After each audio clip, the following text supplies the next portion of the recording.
Welcome to Startup Hack. My name is Spencer Thomason. I am the CEO and co-founder of CleanRouter, as well as many other products. Here are some lessons that I've learned building a successful business while challenging startup norms. My challenge is to push you to rethink startup success.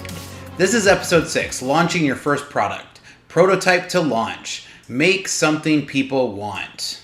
So I'm going to be dual recording this. I'm going to shoot in video for YouTube, but also use the audio as a podcast too. So if you're watching this on YouTube, please make sure to hit the like button and subscribe.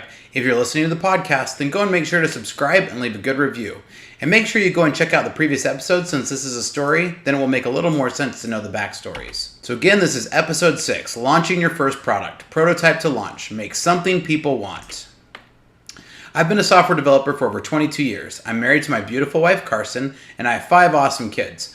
I started this channel to tell the stories that I have about how we started a successful company knowing nothing about how to start a successful company. Clean Technology is the parent company of CleanRouter, as well as many other technologies and products. This podcast is going to focus on the launch of CleanRouter. It is going to be about how we took this idea and passion and built something great. As I discussed in previous episodes, myself and other co-founder Eric had an idea to make the first content filtering router for parents to be able to filter all of the internet as it came into your home. So this was the start of an idea that has grown to a $5 million business. So to bring you up to speed a little bit, we'd built a prototype to prove it out, we'd formed our partnership through some bumpy roads, we'd found a little bit of funding to get off the ground, we'd chosen the hardware and already gotten past one of the first major failures and found a way to make it a success. We launched our prototype and gotten it into customers' hands. So seriously, if you haven't gone and listened to previous episodes, go and do it now. And hit the like button and subscribe as well. It really helps. So I'm going to pull a little bit from a talk from David Ruzunko, founder of Weebly, that he gave at Y Combinator. He talked about how every product goes from idea to prototype to launch to traction and then growth. So at this point, we had a prototype and we were trying to get to launch. We had no idea that this is what we were doing at the time, but looking back on it now, this is how I can see where we were at. So the first question is, does it have to be perfect? We sure thought it had to be perfect. We were sure that before we could launch, we needed to make sure everything about the product was fully perfect. So what does it mean to have an internal configuration site? Well, this is when you needed to go change the Wi-Fi key or one of the other configurations on the router. You'd have to log into the router.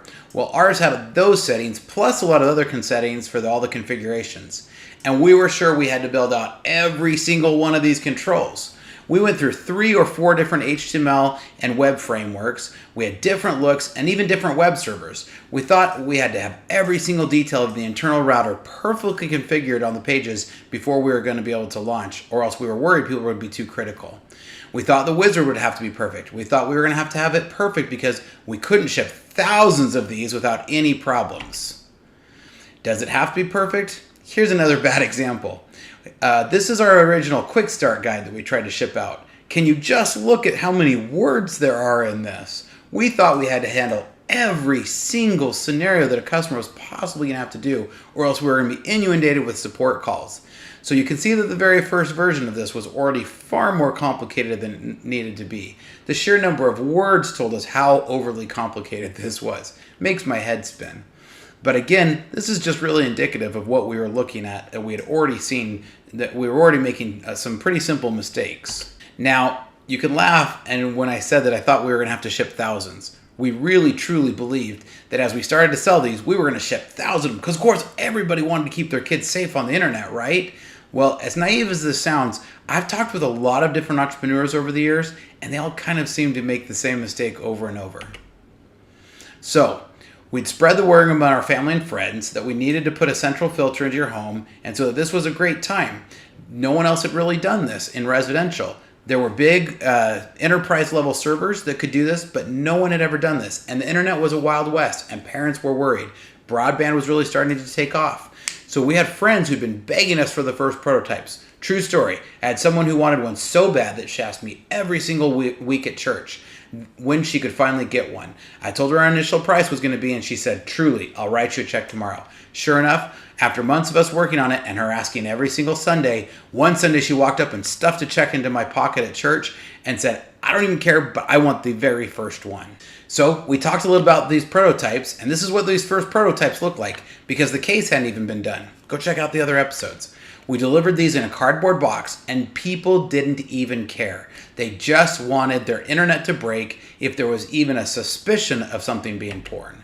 So Eric had actually moved his computer into my house, and so we could work on things and collaborate. We'd worked on this for about a month and a half, and we were working nearly around the clock. In the background, you can see a version of one of the internal pages that was up there with the logo, Pandora's Hope. And we were developing, and you see Eric holding the prototype of the case. In the background is some early stacks of inventory you can see as well there on the side. And also one of my kids' cars, which is pretty indicative of our situation too. Here is me being silly, holding up one of the cases. Another shot of the screen is in the background that you can see back in the back. In fact, I think that's a broken block page. There's a couple of other things here to note. One, take a look at the clock. That's a 1:35, and that's not PM, that's AM, because you can tell it's dark outside. We don't show any signs of slowing down. We're still hammering away. There on the table is some of the other prototypes that you see next to Eric. And this is what grind looks like. Behind me is part of someone else's face. He's no longer part of the company. More on this in the future. But I had to remove that for legal reasons. This picture is dated November 13th, 2009. We didn't ship the product until January 1st. That means that we blew the next 6 weeks continuing to try to perfect the product before we shipped it. And I'm obviously slap happy at 1:30 a.m. This is before selfies were cool. And this is obviously me being really slap happy. Definitely me being silly at 1:30 in the morning. So what ended up being the most important part of the product? Well, we sure thought it was going to be all the controls and features and bells and whistles. It actually ended up being the block page. So this is a prototype. It's not the actual block page, but this is a prototype of what the block page would look like. What we ended up with was really close. But basically what happened is if the algorithm got triggered and you hit a page that the router detected was porn, then this is what you would see. So a great example is Victoria's Secrets. Is this a place where my wife shops for bras, or is this a site I don't want my 12-year-old son on? So we added the ability to temporarily bypass. This means that if you clicked on it, added the password, it would add this to the temporary whitelist for 30 or 60 minutes. Then my wife could go do her shopping without having to remember to turn it back on, and it would automatically get added back to the blacklist after that. So this actually ended up being the most important thing that customers cared about. One, they wanted to see this. If they thought what you were going to be hitting was porn, the warm fuzzy was to see this page. And then they wanted an easy way to get around it.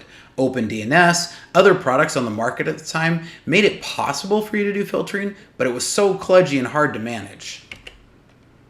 And that spawned more and more innovations. The longer that we had this product in our customers' hands, the more they gave us ideas and the more we built on those, which we'll talk about in future episodes.